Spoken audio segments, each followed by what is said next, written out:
Sir ये बताइएगा कि इस्लामाबाद में अटैक हो चुका है, मोहसिन नकवी साहब ने भी इस पर वाज़ेह कह दिया है कि जो भी इसमें मुलव्वस होगा, चाहे लोकल हो या बाहर से कोई हो, उसे बख्शा नहीं जाएगा। और जो ताने बाने मिल रहे हैं वो अफगानिस्तान से मिल रहे हैं। अफगानिस्तान हमारा नेबरिंग कंट्री भी है। अब हालात किस जानिब जाती दिखाई दे रहे हैं, क्योंकि अगर अफगानिस्तान इसमें मुलव्वस है तो यकीनन पाकिस्तान जो है इसे रिटेलिएट करेगा। मेरा ख्याल है इमीडिएटली पाकिस्तान रिटेलिएट करेगा। मैं तो इंतजार कर रहा हूँ कि खबर आए कब पाकिस्तान जो है वो अफगानिस्तान के वो जो टेरर बेसिस हैं, यहाँ पे 4 हफ्ते पहले भी हमें बड़े हमले किए थे, तो खैर दोबारा एक पनिशिंग स्ट्राइक्स होंगी।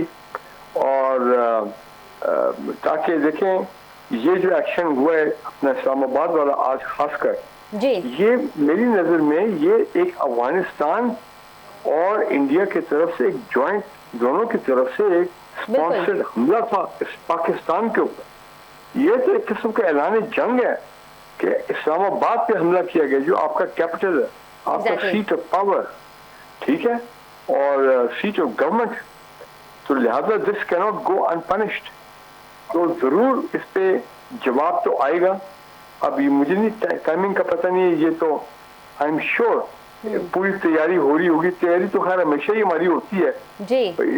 टाइमिंग का जाहिर बात है, पॉलिटिकल गवर्नमेंट जो है फिर वो और मिलिट्री लीडरशिप उन्होंने आपस में फैसला करना